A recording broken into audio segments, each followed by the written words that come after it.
ღმერთო ჩემო. ეს იყო ირანის თავდასხმა ერაყში მდებარე აშშ-2 ბაზაზე. და ეს მოხდა ზუსტად ერთი დღის შემდეგ, რაც აშშ-ში შეაჩერა პროექტი თავისუფლება, რათა ირანს მოლაპარაკების მაგიდასთან დაბრუნების საშუალება მისცემოდა. ასე რომ დიახ, არ ჩანს რომ ირანი მოლაპარაკების განწყობაზეა საერთოდ. სინამდვილეში როგორც ჩანს, სწორედ გუშინ ღამით ირანის ძალებმა რამდენიმე სხვადასხვა დარტყმა განახორციელეს ერაყის ტერიტორიაზე, ძირითადად ქურთულ ძალებზე, რაც რეგიონში დაძაბულობის ესკალაციას იწვევს მიმდინარე არასტაბილურობისა და საზღვრის გადმოკვეთით განხორციელებული თავდასხმების ფონზე. ეხლა ამ თავდასხმებში საინტერესო ისაა, რომ ჩვენ გვაქვს მოლაპარაკებების დეტალები. გვაქვს ერთგვერდიანი მოთხოვნის წერილი, რომელიც შეერთებულმა შტატებმა ირანს გაუგზავნა. და თუ გულწრფელი ვიქნები, არ ჩანს, რომ ირანი ამ მოთხოვნებს მიიღებს, რადგან აშშ-ის მხრიდან მოთხოვნების საერთოდ არ შეცვლილა. ასე რომ, ზუსტად არ ვიცი, რატო უნდა მიიღოს ირანმა ისინი ახლა, ვთქვათ, 2 კვირის წინასთან შედარებით. რადგან მიუხედავად იმისა, რომ ბლოკადა უკვე გარკვეული დროა გრძელდება, ეს დრო საკმარისი არ ყოფილა იმისთვის, რომ ირანმა ნამდვილად იგრძნოს ტკივილი. და ამას გარდა ბლოკადაში ხვრელებია, უფრო კონკრეტულად, ირან-პაკისტანის საზღვარი, რომელსაც ირანი იყენებს მარაგების კონტრაბანდულად შესატანად და ნავთობის კონტრაბანდულად გასატანად, რათა უბრალოდ გაახანგრძლივოს გადარჩენის ვადა. ეხლა გადავხედავთ ამ ახალ შეთანხმებას, ერთგვერდიან მემორანდუმს, რომელიც შეერთებულმა შტატებმა ირანს გაუგზავნა და როგორ პასუხობს ირანი მას, სულ რამდენიმე წამში. მაგრამ მანამდე ჩვენ გვაქვს რამდენიმე საინტერესო დეტალი პროექტ Freedom-თან დაკავშირებით და რატომ დაიხურა ის. ეს ინფორმაცია NBC-დან მოდის. საუდის არაბეთმა უარი უთხრა აშშ-ს მის ბაზებსა და საჰაერო სივრცეზე წვდომაზე პროექტ Freedom-ისთვის, რის გამოც ტრამპს ოპერაციის შეჩერება მოუწია. ეს იმიტომ, რომ ამ ანგარიშის მიხედვით ტრამპმა გაკურებაში ჩააგდო სპარსეთის ხურის მოკავშირეები, როდესაც კვირა დღის შუადღეს სოციალურ ქსელში პროექტ Freedom-ის შესახებ განცხადება გააკეთა რეგიონში მდებარე ქვეყნებთან შეთანხმების გარეშე. საუდის არაბეთის სამეფო განრისხდა და აცნობა აშშ-ს, რომ არ დაუშვოდა ამერიკის შეიარაღებულ ძალებს პრინცის სულთნის საჰაერო ბაზიდან, რომელიც რიადის სამხრეთ-აღმოსავლეთით მდებარეობს, თვითმფრინავების აფრენას და არც საუდის საჰაერო სივრცის გამოყენებას ოპერაციის მხარდასაჭერად. მართალი რომ ვთქვათ, ეს არ არის გასაკვირი. მაშინაც კი როცა ოპერაცია ეპიკური რისხვა დაიწყო, სპარსეთის ხურის ქვეყნებმა არ მიცეს აშშ-ს ნებართვა. გამოიყენებინა მათი საჰაერო სივრცე და მათ გამოიყენეს ბაზები, რომლებიც მათ ქვეყნებში მდებარეობდა. ძველმა ქვეყანამ მოგვიანებით შეცვალა ეს გადაწყვეტილება, რადგან ირანმა მათზე თავდასხმა დაიწყო. მიუხედავად იმისა, რომ ისინი ამ ომში ნეიტრალური მესამე მხარე იყვნენ. ზუსტად ამიტომ უწოდებთ ირანის თავდასხმებს ტერორისტულ კამპანიას.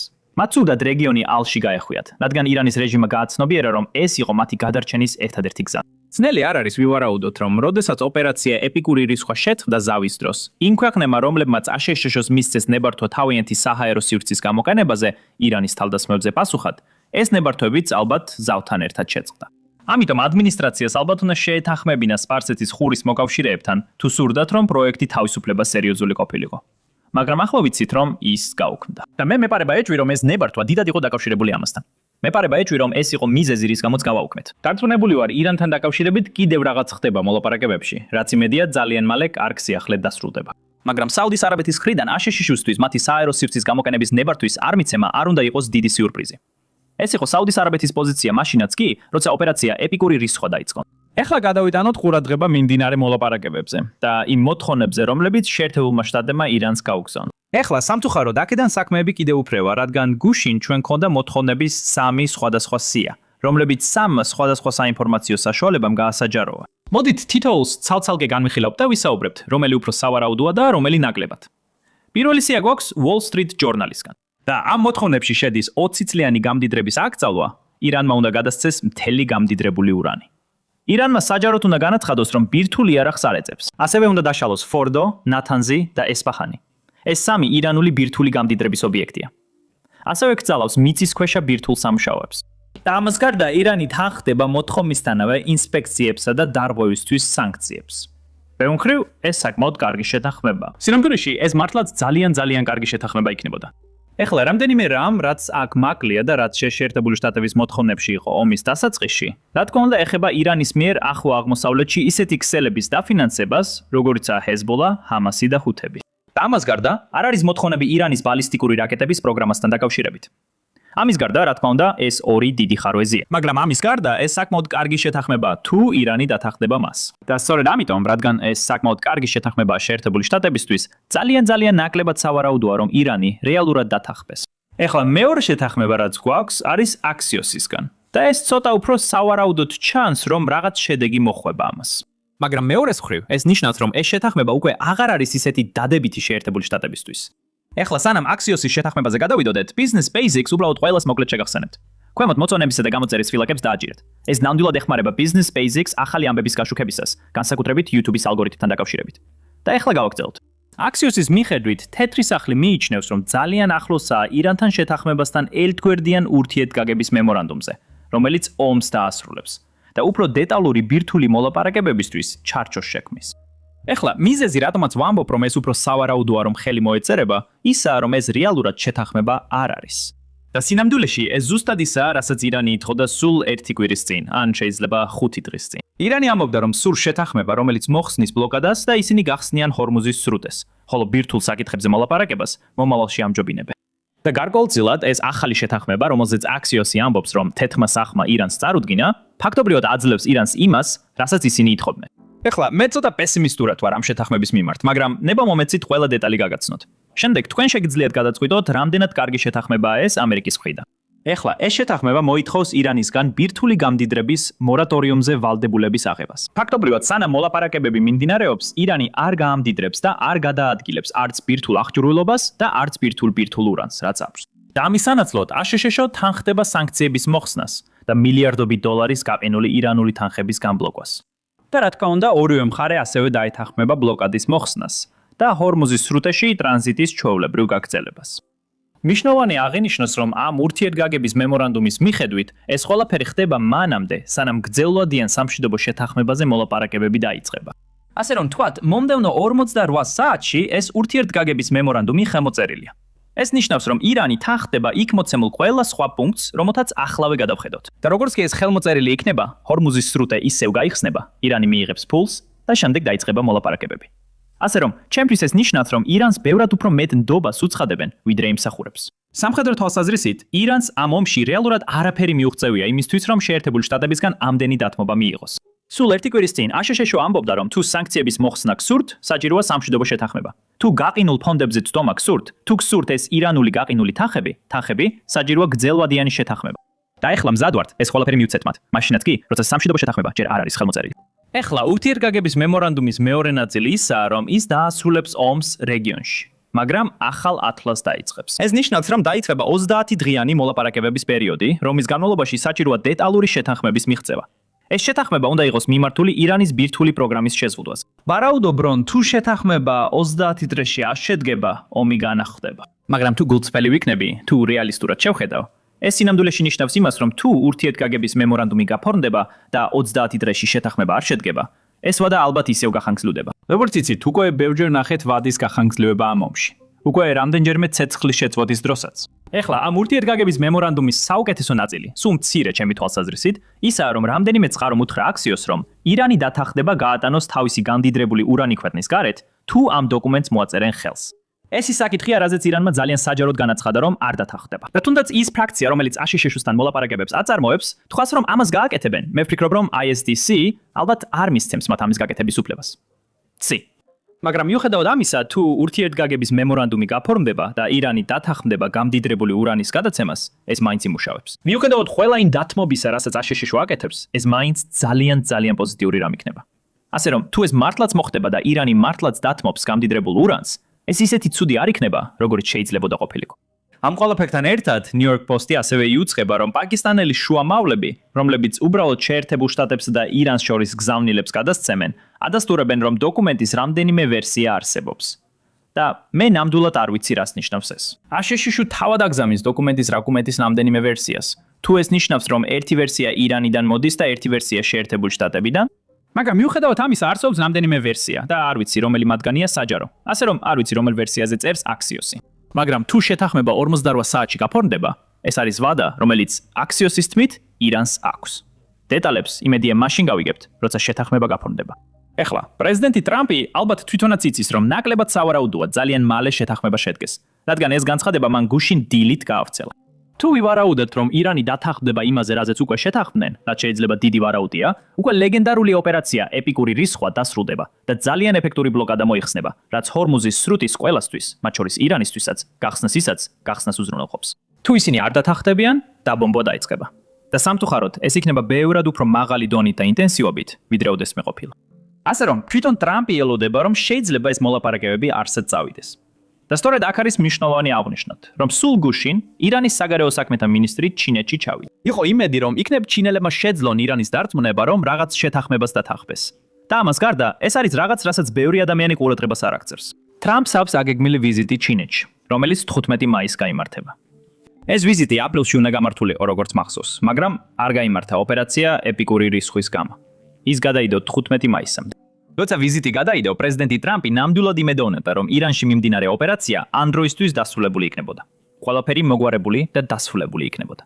მაგრამ, როგორც ვიცით, ასე ჯერ არ არის. ასე რომ, შეიძლება ტრამპი ცდილობს რაღაც შეთანხმების ურთიერთგაგების მემორანდუმის გაფორმებას, რაც რეალურად შეთანხმება არ არის. ეს უბრალოდ ურთიერთგაგებაა, რომ დაიწყოს მოლაპარაკებები. ის ცდილობს გარკვეულ პროგრესს მიაღწიოს, სანამ ირანში წავა. გულისხმობ, სანამ ჩინეთში წავა.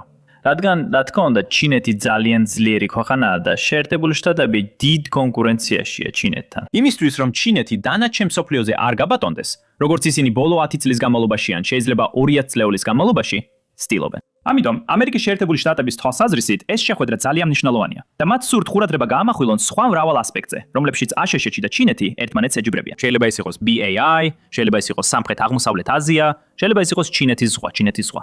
ეს შეიძლება იყოს ბევრი რამ. და მე არ ვფიქრობ, რომ აშშ სურს ირანზე ძალიან დიდი ყურადღების გამახვილება.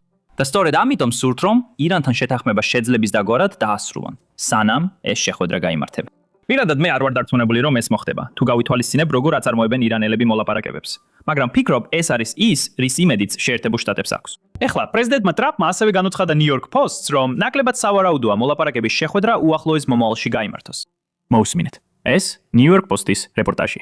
პრეზიდენტმა ტრამპმა ახლახან ტელეფონით განუცხადა New York Post-ს, რომ ჯერ ძალიან ადრეა პაკისტანში მოლაპარაკებების გაგზავნის დაგეგმვა პირისპირ სამშვიდობო მოლაპარაკებებზე. ისინი ჯერ მზად არ არიან, თუმცა არსებობს ნიშნები, რომ პრეზიდენტ ტრამპის გადაწყვეტილება ბოლო რამდენიმე კვირის განმავლობაში შეეწყვიტა სტივ უიტკოფისა და ჯარედ კუშნერის პაკისტანში პირისპირ მოლაპარაკებებზე გაგზავნა და ყველაფერი ტელეფონით მოეგვარებინა შედეგს იძლევა. არ ვარ დარწმუნებული ერთი იქნება თუ არა, მაგრამ თუ რეალური დიპლომატიური გზა არსებობს და ჩვენ მის შესწავლას გავაგრძელებთ, სტივი და ჯარედი ძალიან აქტიურად მუშაობენ ამაზე. თუ ასეთი გზა არსებობს, ის შეიძლება მათ რეკონსტრუქციამდე, კეთილდღეობამდე, სტაბილურობამდე და მსოფლიოსთვის საფრთხის არშექმნამდე მიიყვანოს. ალტერნატივა არის მზარდი იზოლაცია, ეკონომიკური კოლაფსი და საბოლოოდ სრული დამარცხება. თავარი პრობლემა, რაც თეთრი სახლის ოფიციალურ პირებს ამ მოლაპარაკებებში აქვთ, ის არის, რომ თუ ისინი შეთანხმდებიან ერთ ფრაქციასთან, რომელიც აცხადებს, რომ ირანს აკონტროლებს, შესაძლებელია, რომ სხვა ფრაქცია ამას უარყოფს და ბრძოლას გააგრძელებს, ან ბირთვული იარაღის შექმნას შეეცდება. პაზლის კიდევ ერთი ნაწილი. ირანში მომიტინგეების დახმარება, რომლებსაც საჭიროების შემთხვევაში შეიარაღებული წინააღმდეგობის გაწევა შეუძლიათ რეჟიმის ძალების წინააღმდეგ, აშშ-ს მიერ მიწოდებული იარაღით. გეგმავთ მათ მალე შეაიარაღოთ. ხო. არ მინდა ეს თქვა, მაგრამ კი, ხალხი ამბობს, რატო არა პროტესტებენ? პროტესტი უნდათ, მაგრამ იარაღი არ აქვთ. ასე რომ, შეიძლება 200,000 ადამიანი აპროტესტებდეს და 5 ან 6 შეშლილი ადამიანი იყოს იარაღით. და როცა დაიწყებენ მათ სროლას პირდაპირ თვალებს შორის. ამ ეტაპზე გაურკვეველია, რამდენი ამ რეჟიმის ლიდერებიდან, რომლებმაც ბრძანება გასცეს უდანაშაულო მომიტინგეების მკვლელობაზე, Epic Fury-მდე, ჯერ კიდევ თანამდებობაზეა და რამდენი მათგანი გარდაცვლილია. მაგრამ პრეზიდენტი ტრამპი აშკარად შეშფოთებულია, რომ მსგავსი რამ შეიძლება ისევ მოხდეს. სწორედ ამის თავიდან აცილებას ცდილობენ ისინი. ეხლა რაც შეეხება ეკონომიკურ კრახს, რომელზეც სახელმწიფო მდივანმა მარკო რუბიომ ახლახან ისაუბრა ამ ჩანაწერში, ჩანს, რომ სიტუაცია იმდენად დამძიმდა, რომ ირანის ოფიციალური პირები საჯაროდ საუბრობენ იმ პრობლემებზე, რომელსაც ირანის ეკონომიკა აწყლება. შეხედეთ, რას გამოაქვათმა პრეზიდენტმა გუშინ. მე ვიცი ფასების ზრდის შესახებ. ამის ნაწილი დაკავშირებულია ნედლეულის ფასის ცვლილებებთან, ან იმ საკითხებთან, რომლებიც უსამართლო ომს უკავშირდება, რაზეც ხალხს ინფორმაცია აქვს. მაგრამ სპეკულაცია და მარაგების დაგროვება მიუღებელია. მე ვთხოვე იუსტიციის სამინისტროს, სასამართლო ხელისუფლებასთან კოორდინაციით, მიიღოს სერიოზული ზომები ნებისმიერი დარღვევის წინააღმდეგ, რომელიც საზოგადოებრივ მშვიდობას არღვევს. ეხლა, რამდენიმე რამ არის, რაც მე არ მესმის. პირველ რიგში ეს ძალიან ნათელი ნიშანია იმისა, რომ ირანში ეკონომიკური მდგომარეობა არ არის კარგი. მაგრამ მეორე მხრივ, Twitter-ი ირანში აკრძალულია. სინამდვილეში ირანში ინტერნეტი მთლიანად აკრძალულია უკვე 68 დღეზე მეტია. ანუ 2 თვეზე და 1 კვირაზე მეტი. ამიტომ მე არ მესმის, რატომ ავრცელებს ირანის პრეზიდენტი განცხადებას, რომელიც აშკარად ირანის შიდა აუდიტორიისთვის არის განკუთვნილი Twitter-ზე. რადგან ირანში Twitter-ზე მოქალაქეები არ არიან. განსაკუთრებით ისინი, ვისაც ეს გზავნილი უნდა მოусმინოს. არის რეჟიმის ოფიციალური პირები, რომლებიც Twitter-ზე არიან. მაგრამ ვფიქრობ, ისინი ძალიან კარგად ცხოვრობენ. მთელი ის კორუფცია, რაც რეჟიმში ხდება. ამიტომ მე ეჭვება, რომ მათ ფასების ზრდაზე ნერვიულობა სჭირდებოდეთ. ეხლა ალ-ჯაზირამ შეძლო ირანში შესვლა და ისინი ქვეყნის შიგნიდან ავრცელებენ ინფორმაციას თუ რამდენად მძიმეა მდგომარეობა. ნახეთ ეს რეპორტაჟი. ახალი ბილბორდი თეირანის ცენტრში პირდაპირ პოლიტიკურ გზავნილს აგზავნის. ის ასახავს შეერთებული შტატების პრეზიდენტ დონალდ ტრამპს, რომლის პირიც ჰორმუზის სრუტის გამოსახულებით არის დახურული. სლოგანი ამბობს ზღვარზე. მაგრამ ბევრი ირანელისთვის ეკონომიკური ტვირთი უფრო ახლოს, საკუთარ სახლში იგრძნობა. ვალუტა მერყევია და ყოველდღიური საქონლის ფასები იზრდება. ჩვენ ხედავთ ინფლაციას, რომელმაც განსაკუთრებით ბოლო 1-2 კვირაში ხალხში შფოთვა გამოიწვია. ჩვენ ხედავთ, რომ ფასები ყოველდღიურად იზრდება. ყველაზე პატარა ნივთებიდან, როგორიცაა კვერცხი, მანქანების, ოქროსა და დოლარის ფასებამდე. ცეცხლის შეწყვეტამ ამ ეტაპზე პირდაპირი თავდასხმები შეაჩერა. მაგრამ ადგილობრივები ამბობენ, რომ ეს არ ნიშნავს, ვითარება უმჯობესდება. ის ასაფეთქებელივით იწვის. ცეცხლის შეწყვეტა თითქოს ლიმბოში ყოფნას გავს. ისინი გეგმებს ეკონომიკური ზეწოლისა და სანქციების მიხედვით აწყობენ.